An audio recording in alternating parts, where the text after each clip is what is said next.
जी हां दोस्तों, आज हम बात करेंगे भारतीय क्रिकेट टीम के आगामी इंग्लैंड दौरे के बारे में, जो न सिर्फ नए कप्तान शुभमन गिल के लिए बल्कि कोच गौतम गंभीर के लिए भी एक बड़ा इम्तिहान साबित होने वाला है। आपको याद होगा कि जब हमने बॉर्डर गावस्कर ट्रॉफी में हार का सामना किया था, तब सोशल मीडिया पर दो लोगों की जमकर आलोचना हुई थी। एक थे गौतम गंभीर और दूसरे रोहित शर्मा।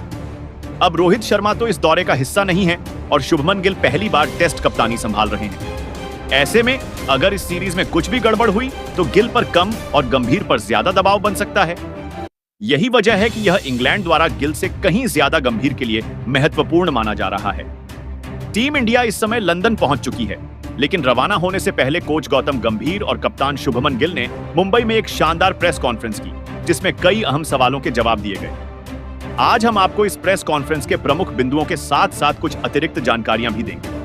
लेकिन उससे पहले आपसे एक सवाल, रोहित शर्मा और विराट कोहली जैसे दिग्गजों की गैर मौजूदगी में क्या भारतीय टीम इंग्लैंड की धरती पर यह टेस्ट सीरीज जीत पाएगी?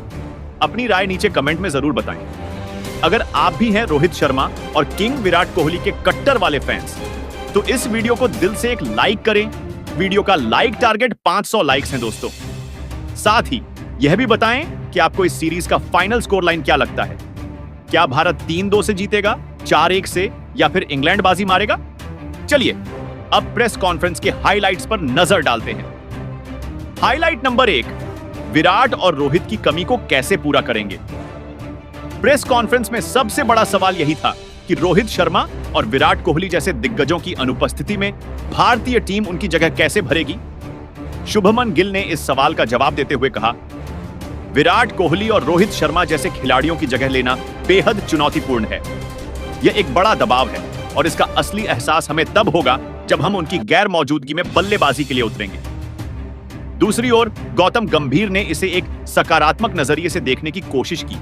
उन्होंने कहा, इसे एक नई शुरुआत के तौर पर देखें। हमारे पास कई प्रतिभाशाली खिलाड़ी हैं जो इस मौके का फायदा उठाकर खुद को साबित करने के लिए तैयार हैं। वे अपने तरीके से खेल को व्यक्त करेंगे। गंभीर का यह जवाब रणनीतिक लगता है। शायद वे नहीं चाहते कि इंग्लैंड को यह लगे कि भारत मानसिक रूप से कमजोर है। लेकिन क्या यह जवाब सिर्फ सामने वाली टीम को मनोवैज्ञानिक बढ़त न देने के लिए था, या वाकई गंभीर को अपनी युवा टीम पर इतना भरोसा है? आप क्या सोचते हैं? कमेंट में अपनी राय जरूर साझा करें। हाइलाइट नंबर 2, शुभमन गिल की बल्लेबाजी, पोजीशन का सस्पेंस। शुभमन गिल की बल्लेबाजी पोजीशन इस समय क्रिकेट प्रेमियों के बीच चर्चा का बड़ा विषय बनी हुई है। यह सवाल इतना पेचीदा है कि इसे यूपीएसएससी की परीक्षा में भी शामिल किया जा सकता है। बॉर्डर गावस्कर ट्रॉफी में यशस्वी जायसवाल और केएल राहुल ने ओपनिंग की थी। अभी चल रहे इंडिया ए और इंग्लैंड लायंस के प्रैक्टिस मैच में भी यही दोनों सलामी बल्लेबाजी कर रहे हैं। गिल की स्वाभाविक पोजीशन भी ओपनिंग ही है, लेकिन अब सवाल यह है कि वे इस सीरीज में कहां बल्लेबाजी करेंगे। जब गिल से यह पूछा गया तो उन्होंने थोड़ा डिप्लोमेटिक जवाब दिया। उन्होंने कहा, हमने अभी इस बारे में तुरंत कुछ तय नहीं किया है। इंग्लैंड पहुंचने के बाद पिच की परिस्थितियों और टीम की जरूरतों को देखकर फैसला लिया जाएगा।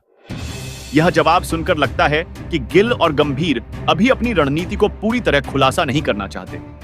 मेरे हिसाब से इस भारतीय टीम में गिल के लिए नंबर 4 की पोजीशन सबसे उपयुक्त हो सकती है, क्योंकि यशस्वी और राहुल की जोड़ी ओपनिंग में अच्छा प्रदर्शन कर रही है। नंबर 4 पर गिल को विराट कोहली की तरह मध्य क्रम को संभालने का मौका मिल सकता है। ऑस्ट्रेलिया के पूर्व कप्तान रिकी पोंटिंग ने भी सुझाव दिया है कि गिल को नंबर 4 पर बल्लेबाजी करनी चाहिए, जबकि साई सुदर्शन को यशस्वी के साथ ओपनिंग का मौका दिया जा सकता है। आप क्या मानते हैं? गिल को ओपनिंग करनी चाहिए, नंबर 3 पर उतरना चाहिए, या फिर नंबर 4 पर? कमेंट में बताएं। हाइलाइट नंबर 3, मोहम्मद शमी की गैर मौजूदगी का सरप्राइज प्रेस कॉन्फ्रेंस में गौतम गंभीर से। जब यह पूछा गया कि भारतीय टीम के चयन में सबसे बड़ा आश्चर्य क्या रहा, तो उन्होंने बिना हिचकिचाहट के मोहम्मद शमी का नाम लिया। गंभीर ने बताया कि चयनकर्ताओं ने उन्हें सूचित किया है कि शमी अभी पूरी तरह फिट नहीं है और लंबे स्पेल डालने की स्थिति में नहीं है। इस वजह से उन्हें इंग्लैंड दौरे के लिए नहीं चुना गया। गंभीर ने यह भी कहा कि शमी की कमी खलेगी, क्योंकि उनका इंग्लैंड में प्रदर्शन शानदार रहा है। शमी ने इंग्लैंड की सरजमीन पर खेले गए 11 टेस्ट मैचों में 36 विकेट लिए हैं, जिसमें उनका औसत 27.33 और स्ट्राइक रेट 54.6 रहा है। उनकी स्विंग और सीम मूवमेंट इंग्लैंड की परिस्थितियों में बेहद कारगर होती है। शमी की अनुपस्थिति में भारत की तेज गेंदबाजी की जिम्मेदारी जसप्रीत बुमराह, मोहम्मद सिराज, प्रसिद्ध कृष्णा, आकाशदीप और नए चेहरे अर्शदीप सिंह पर होगी। क्या यह गेंदबाजी आक्रमण शमी की कमी को पूरा कर पाएगा? आपकी राय क्या है? हाईलाइट नंबर 4, जसप्रीत बुमराह का सीमित भागीदारी। गौतम गंभीर ने प्रेस कॉन्फ्रेंस में यह भी स्पष्ट किया कि जसप्रीत बुमराह इस 5 टेस्ट मैचों की सीरीज में केवल 3 टेस्ट ही खेलेंगे। जब उनसे पूछा गया कि ये 3 टेस्ट कौन से होंगे, तो गंभीर ने कहा, यह फैसला सीरीज के गति और पिछले टेस्ट के परिणामों पर निर्भर करेगा। गंभीर ने यह भी जोड़ा कि बुमराह के अलावा बाकी तेज गेंदबाज शानदार फॉर्म में हैं और इस बार भारत केवल बुमराह पर निर्भर नहीं रहेगा। यह बयान गंभीर का आत्मविश्वास दर्शाता है, लेकिन साथ ही यह भी संकेत देता है कि वे बुमराह के वर्कलोड को मैनेज करने की कोशिश कर रहे हैं ताकि वे चोट से बच सकें। बुमराह की अनुपस्थिति में 2 टेस्ट मैचों में भारत को सिराज, प्रसिद्ध आकाशदीप और अर्शदीप जैसे गेंदबाजों पर भरोसा करना होगा। अर्शदीप सिंह, जो पहली बार टेस्ट टीम में शामिल हुए हैं, के लिए यह एक बड़ा मौका हो सकता है। क्या आपको लगता है कि बुमराह की गैर मौजूदगी में भारत का गेंदबाजी आक्रमण इंग्लैंड की बल्लेबाजी को ध्वस्त कर पाएगा? कमेंट में अपनी राय साझा करें। दोस्तों, यह इंग्लैंड द्वारा भारतीय टीम के लिए कई मायनों में चुनौतीपूर्ण है। रोहित शर्मा, विराट कोहली और रविचंद्रन अश्विन जैसे दिग्गजों की गैर मौजूदगी में एक युवा टीम इंग्लैंड की कठिन परिस्थितियों का सामना करेगी। इंग्लैंड की पिचें तेज गेंदबाजों को मदद करती हैं और वहां की स्विंग और सीम मूवमेंट भारतीय बल्लेबाजों के लिए हमेशा से परेशानी का सबब रही है। इसके अलावा इंग्लैंड की टीम अपने आक्रामक बैचबॉल दृष्टिकोण के साथ घरेलू मैदानों पर बेहद खतरनाक हो सकती है। हालांकि भारतीय टीम में कई युवा प्रतिभाएं हैं जो इस दौरे पर छाप छोड़ सकती हैं। यशस्वी जायसवाल, साई सुदर्शन और नीतीश रेड्डी जैसे बल्लेबाजों के पास खुद को साबित करने का सुनहरा मौका है। गेंदबाजी में जसप्रीत बुमराह और मोहम्मद सिराज के साथ साथ अर्शदीप सिंह और कुलदीप यादव जैसे खिलाड़ी इंग्लैंड को परेशान कर सकते हैं। गौतम गंभीर ने प्रेस कॉन्फ्रेंस में यह भी कहा कि टेस्ट क्रिकेट में जीत के लिए 20 विकेट लेना जरूरी है और उनकी रणनीति गेंदबाजों पर केंद्रित होगी। गंभीर पर दबाव के कारण क्या गिरेगी गाज? जैसा कि हमने शुरुआत में कहा, यह दौरा गौतम गंभीर के लिए करो या मरो जैसा है।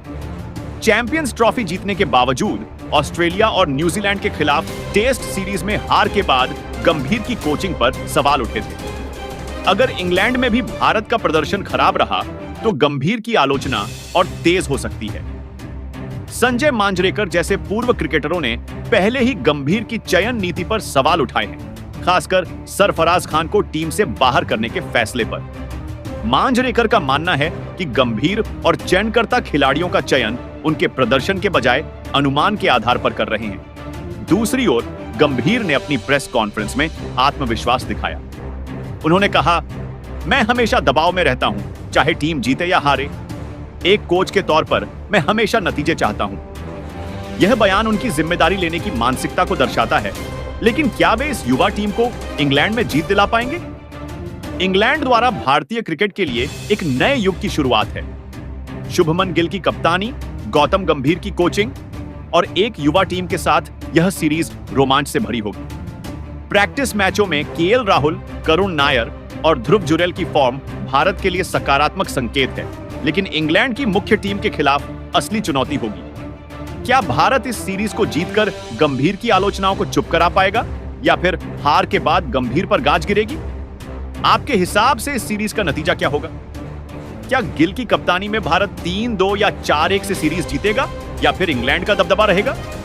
और गंभीर की रणनीति को आप कितने नंबर देंगे? नीचे कमेंट में अपनी राय जरूर साझा करें। साथ ही चैनल को सब्सक्राइब करना ना भूलें। हम कल फिर मिलेंगे एक नई वीडियो के साथ। तब तक के लिए जय हिंद, जय क्रिकेट।